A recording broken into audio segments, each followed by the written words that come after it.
निफाड येथे समाज प्रबोधनकार हरिभक्त परायण ज्ञानेश्वर महाराज वाळवे यांचे नागरिकांना मार्गदर्शन। समाज प्रबोधनासाठी पायी दिंडीने निघालेली प्रसिद्ध हरिकीर्तनकार हरिभक्त परायण ज्ञानेश्वर महाराज वाळवे यांनी नागरिकांना मोलाचे मार्गदर्शन केले।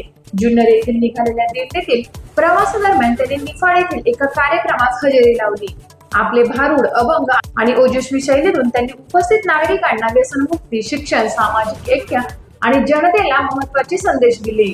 कार्यक्रमात बोलताना महाराज म्हणाले की समाज बदलायचा असेल तर आधी विचार बदलावेत आणि नंतर माणसातील माणुसकी जागी झाली पाहिजे। यासोबतच त्यांनी डॉक्टर आंबेडकरांची शिक्षण, स्वाभिमान आणि सामाजिक समतेचा विचार समाजापुढे प्रभावीपणे मांडला।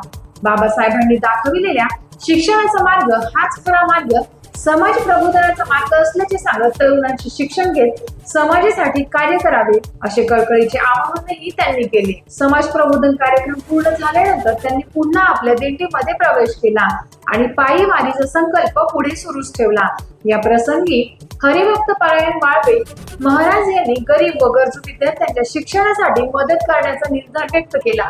शिक्षणापासून कोणतेही मूल वंचित राहू नये हीच आपली तळमळ असल्याने त्यांनी सांगितले। गरजू विद्यार्थ्यांना शैक्षणिक साहित्य व आर्थिक मदत करण्याचे आश्वासनही दिले। त्यांच्या या समाज कार्याने आणि सेवाभावी वृत्तीने नागरिकांनी मनपूर्वक कौतुक करत त्यांना सलाम केला। टाइम्स ऑफ महाराष्ट्रसाठी निफाड तालुका प्रतिनिधी उत्तम जाधव व योगेश कर्डिले यांचा रिपोर्ट। सोबत आहे जुन्नरहून दिंडीतून आपल्या सोबत आलेले ज्ञानेश्वर माऊली वाबळे बाबा हे आपल्याला भेट देण्यासाठी इथं ताजदिंडोरी गावामध्ये आलेले आहे। ते जे सांगतील ते तुम्ही दोन शब्द ऐका। सुदामराव पगारे यांच्या वर्षश्राद्धाला पुण्यानुमोदनासाठी मी आलो।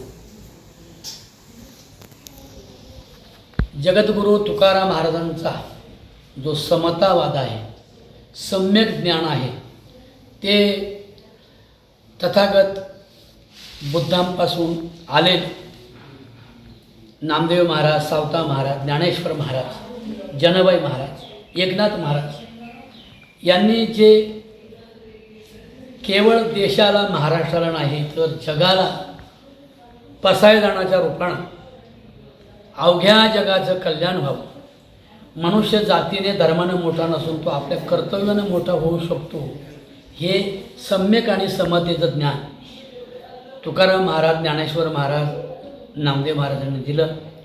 त्या परंपरेत, वारकरी संप्रदायाच्या परंपरेत येण्याचं भाग्य माझे वडील जुन्नर तालुक्यातील वडगाव शहाणीचे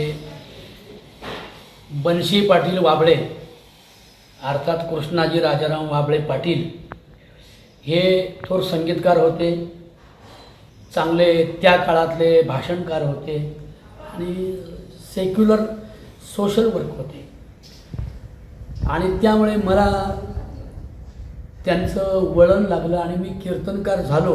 पण मला गाडगे बाबा, तुकडोजी महाराज,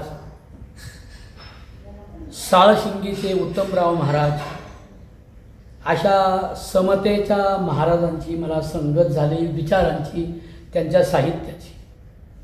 आपण तुम्ही समाज प्रबोधन करता हो, तर ते जे पैसे येतात ते तुम्ही कोणासाठी वापरला जातात? हो, सांगतो ना मी। तर मी आळंदीत असलेल्या जोग महाराजांच्या अर्थात स्वानंद सुखनिवासी जोग महाराज, पूजनीय मामासाहेब दांडेकर, बंकटस्वामी, शांताराम गुरुजी परभणीकर अशा थोर विचारवंतांनी आयुष्यभरात कीर्तन केल्यानंतर एकही रुपया घेतला नाही आणि लोकांनी दिलेल्या देणगीचं त्यांनी वारकरी विद्यागृह बनवलं। त्याच अनुषंगाने मी स्वतःला त्यामुळे मी ऊर्जित प्रेरित झालो। सुदैवानं वडिलांचं गाणं माझ्याकडं आहे, डॉक्टर बाबासाहेबांचा आंबेडकरी समतेचा विचार, तुकोबारांचा, शिवरायांचा, भीमरायांचा, गाडगेबाबांचा, या सगळ्या साधू संतांचा विचार मी कीर्तनातून समतेचा विचार मांडतो। आजची परिस्थिती, बेवारशी वनवासी पोरं जर शिकली नाही तर ती उद्या चोर दरोडेखोर होती, लुटारू होती आणि मग ते श्रीमंतांच्या मर्डरी करते। म्हणून भोके को कुछ देना है, जे का रंजले गांजले त्याशी म्हणे जो आपुले, हा विचार माझ्या लक्षात आला. गाडगे महाराजांनी कॅन्सरच्या हॉस्पिटल शेजारी आजाराच्या नातेवाईकासाठी परेलला मुंबईला कैक माळ्यांची इमारत बांधली लोकांचे पैसे घेऊन.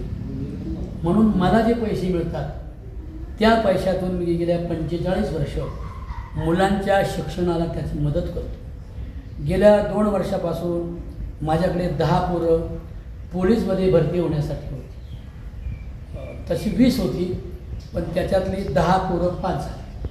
बाकीची राहिली त्यातली आता 3 पोरं परत 5 झाली. आता राहिली 7 पोरं माझ्याकडे. मग तासकर बाबांसारखे असतील किंवा आमचे पांडुरंग बाबांसारखे दिंडोरेचे, हे सगळे सामाजिक समतेचे वारकरी आहेत. आणि मला हे सामाजिक समतेचे वारकरी किंवा मी जेव्हा बाबासाहेबांचं कीर्तन करतो, पुण्यानुमोदनाचं कीर्तन करतो, भीम कीर्तन करतो, अहिल्यादेवीचं कीर्तन करतो, शिवजयंतीचं कीर्तन करतो, जिजाऊ महाराणींचं करतो, रमाई फातिमा सावित्रीबाई फुल्यांचं, ज्योतिबांचं मी कीर्तन करतो महापुरुषांचं. ते जे धम्मदान मला मिळतं, अर्थदान मिळतं, त्या पैशातून माझा आजार, माझं आरोग्य म्हणजे गाडी ड्रायव्हर सांभाळ जे पैसे मिळतात, त्या पैशाची मी शिकणाऱ्या पोलीसमध्ये भरती होणाऱ्या आणि स्पर्धा करणाऱ्या मुलांच्या परीक्षेची खानावळ भरतो, त्यांना मदत करतो.